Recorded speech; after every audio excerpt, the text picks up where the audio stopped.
I am Grace-Evangeline Mason and I am a composer. I have been commissioned to write a new work to celebrate 100 years of the CBSO. My new piece is titled "My Thoughts Fly In at Your Window as a Flock of Wild Birds." The piece is inspired by a line from the poem At Night by Sarah Teasdale, who is one of my absolute favourite poets. The piece is split into two movements, although they're actually joined by a held viola, and the piece is predominantly the first movement, which really builds up until you get this release into the second movement.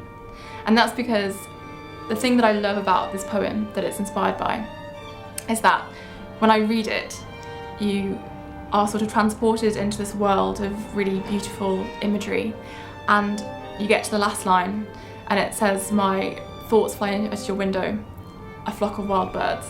And to me, a flock of wild birds just feels almost as a surprise. I don't expect that last line to happen.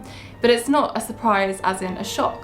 It's more of a surprise as in you're sort of transported into this world and you're sort of lifted and it's just placed there. It's my thoughts fly in at your window as a flock of wild birds. And I really wanted to emulate that feeling within the piece. So the first movement builds and builds and builds until you get this sort of loud moment, and then it's just stopped and paused and held on by this solo viola line, and then the second movement just drops into place, and then it is just a really static sort of atmospheric sound world, just to sort of place you in there. It's sort of like the thoughts have been building throughout the poem or the piece, and then they're just released as these wild birds, and so you're sort of just encapsulated in there. And that's the feeling that I really wanted to capture in this piece. And so that's why the piece is titled "My Thoughts Fly In at Your Window as a Flock of Wild Birds." The instrumentation for the work was given to me by the CBSO, and I really wanted to make sure that I provided moments for all of the different instrumentalists to shine and have their solo movement and have a communication between them. There's a lot of moments where the parts are sort of bouncing off each other until you get to the second movement, which is only scored for the strings within the ensemble.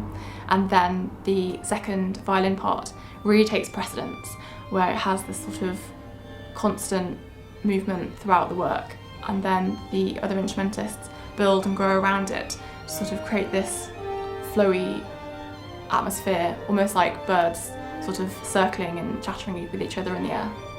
So the piece was originally meant to be performed in May, but due to the circumstances, it's obviously been rescheduled for now in October. It was really an interesting time to be a composer and writing within lockdown. The lockdown provided me a little bit extra time to sort of sit with the piece and really feel it, perhaps for a little bit longer. But it's fantastic for it to be performed now, particularly that it's still being performed within the centenary year of the CBSO.